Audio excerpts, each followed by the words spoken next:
Hello my dear friends, you're in the Military Summary channel, and in this video we're going to discuss the most important events that took place during the previous 12 hours. We have lots of very interesting updates, so let's start. And first we're going to talk about Denmark. Lots of very interesting updates are coming from this area. According to information we have, Aalborg International Airport in Denmark has suspended all flights due to drone activity. All arrivals are being diverted, and departures have been cancelled. The airport area is home to several military installations, including a Special Operations Command and an air base. Furthermore, according to information we have, currently Royal Danish Air Force helicopters are reportedly currently in the air over North Jutland, carrying special trained soldiers who are tracking and possibly shooting down unknown drones currently flying over Aalborg Airport in northern Denmark. So this is not the first time when unknown drones were flying above the territory of NATO countries. I would like to remind you that since the beginning of September, we have had already three cases of violation of airspace of European countries. The first one took place in the southeastern part of Poland when Russians were attacking the western part of Ukraine. Some drones crossed the border with Poland and entered its airspace. Later, according to information we have, several Russian MiG-31 crossed the airspace of Estonia, and now we got report that drones were flying above Denmark. So it seems that somebody is doing this for a reason, and probably somebody wants to escalate the conflict between Russia and the European Union and the NATO countries. So what is the purpose of this? And most likely the purpose of this was revealed by the president of Ukraine, Zelensky, when he was in the United States of America. He stated that he needs additional forces and intelligence information to carry out a special operation, probably another offensive operation. This information we got from Trump circle, his circle. Trump received from his circle information about a planned offensive by the Ukraine armed forces, which will require U.S. intelligence support. This was reported by the Wall Street Journal, citing sources. The publication notes that U.S. president has changed only rhetoric regarding Moscow, but not his policy. According to its information, he still has not authorized Ukrainian strikes deep into Russia with American weapons, the newspaper notes. So it seems that Zelensky and the European Union are preparing before another wave of escalation, but they cannot do this without security guarantees or support from the United States of America. Another important thing that Zelensky needs intelligence support, which means that he is going to carry out some special operation not all over the territory of former Ukraine. We're talking about the Ukraine under Ukrainian control and Ukraine that is under complete control of the Russian Federation. If Ukrainians need information, intelligence information, this means that they're planning to do something on the territory of old Russia. And this might be another offensive operation with the purpose to enter the territory of the Russian Federation. And you know that if we increase the numbers of updates, let's say since the beginning of September, we're going to receive lots of icons and updates along the entire line of combat contact. But there is one area where we got the biggest number of attacks from the Russian side, and we are talking about the territory to the north of the city of Kharkiv. So this area, area around the settlements of Kazachia, Lopan, Udy, and so on. As you can see, lots of icons, lots of attacks, lots of explosions, and this is the biggest area. This is the area with the biggest number of events and strikes from the Russian side, and it seems that Ukrainians have concentrated here lots of units. Of course, we have concentrations around the city of Volchansk, but there is an offensive operation from the Russian side. We have huge concentration, let's say, in the Veliki Burluk direction, but this is another area where the Russians are attacking right now. We have concentrations in the Sumy and Chernihiv area, but there are lots of icons, but most of them are about how Russians were attacking positions of the armed forces of Ukraine, mainly their drone launching positions. But this area has the biggest concentration. So it seems that Ukrainians are planning to carry out possibly another offensive operation, and this time the Ukrainians may try to get as close as possible to the city by the name of Belgrade. The Ukrainians don't need to take or to capture the settlement itself, but if they shorten the distance to the city of Belgrade, let's say to this level from these positions, the Ukrainians would be able to begin bombing and attacking the city of Belgrade with artillery systems, with multiple launch rocket systems, so they can make lots of panic and problems for Russians.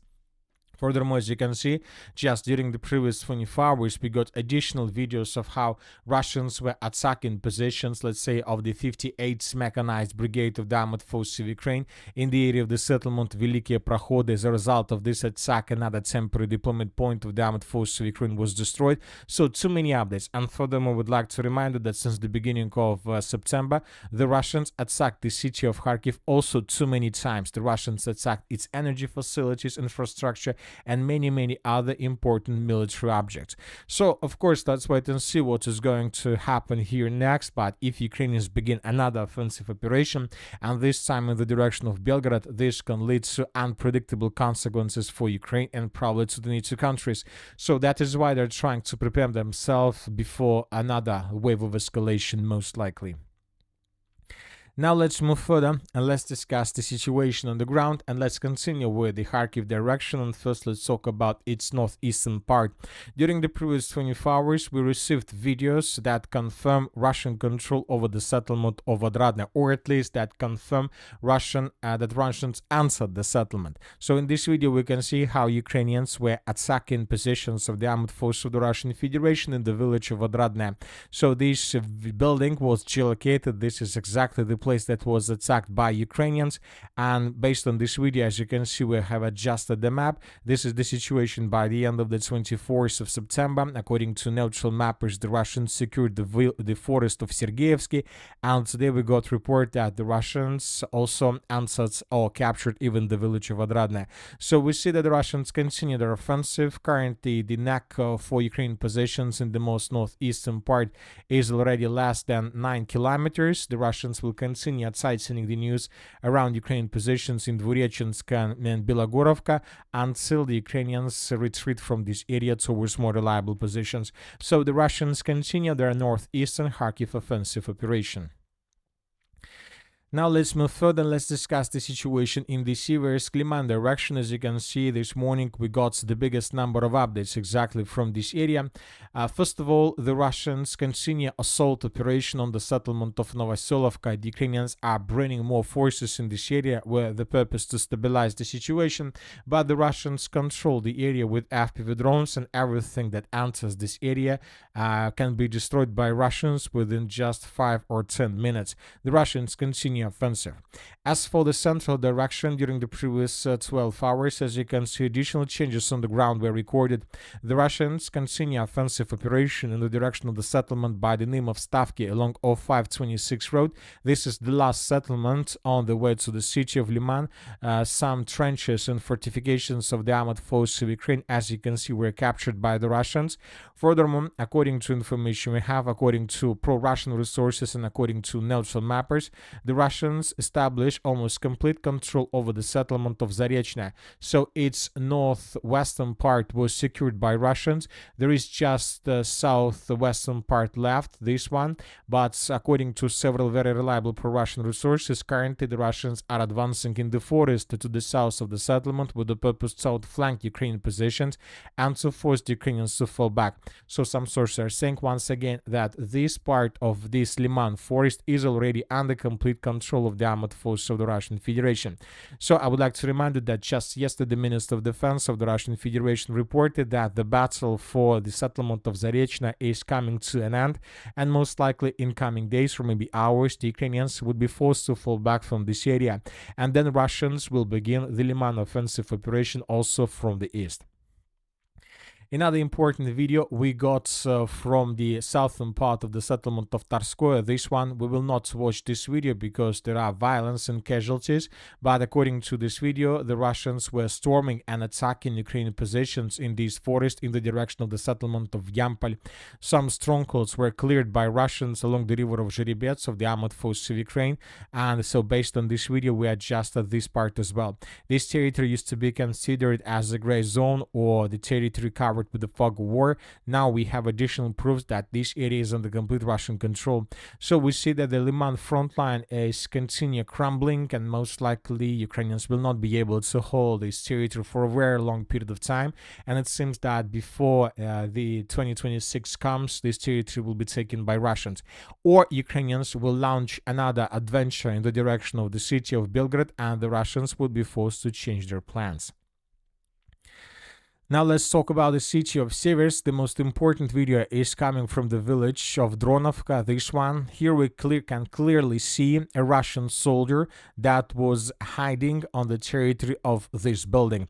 So this video was made by Ukrainian resources, and here we can see right exactly in this moment a Russian soldier, this is him, who was probably hiding in this building, who was checking that nobody were around his building. So this video clearly shows us that this building is in the complete Russian control. Based on this video, we have adjusted Russian positions along the river of Seversky Donetsk. So now we see that the northern flank of the city of Sieversk is also crumbling, and it seems that the Russians are about to finish the battle for the village of Dronovka, for the railways between villages of Yampol, Dronovka, and Sieversk. And as soon as Russians take this northern flank under control, then most likely the Russians will make first attempts to answer the city of Sieversk itself. At the same time, the Russians continue bombing and attacking positions of the armored forces of Ukraine between the villages of Zvanovka and Vyemka.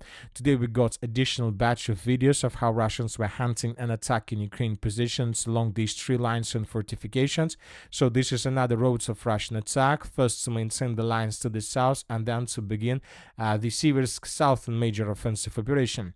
So Sieversk most likely, as the city of Leman and as the village of Yampol, would be taken by Russians in 2025 by the end of this year, obviously. Now let's move further. Let's discuss the situation in the Konstantinovka direction. During the previous 24 hours, the Russians continue bombing and attacking the southwestern part of the city.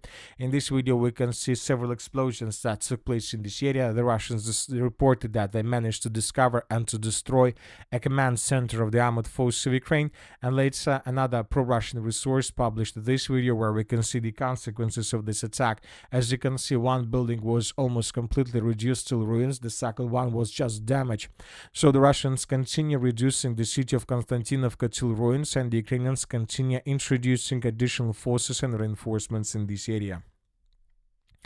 As for the Zaporizhzhia direction, as for the Pokrovsk direction, during the previous 12 hours, we haven't received anything special. Another important update is coming from the city of Zaporizhzhia. According to pro-Ukraine resources, the armored forces of Ukraine managed to bring down Su-35 aircraft.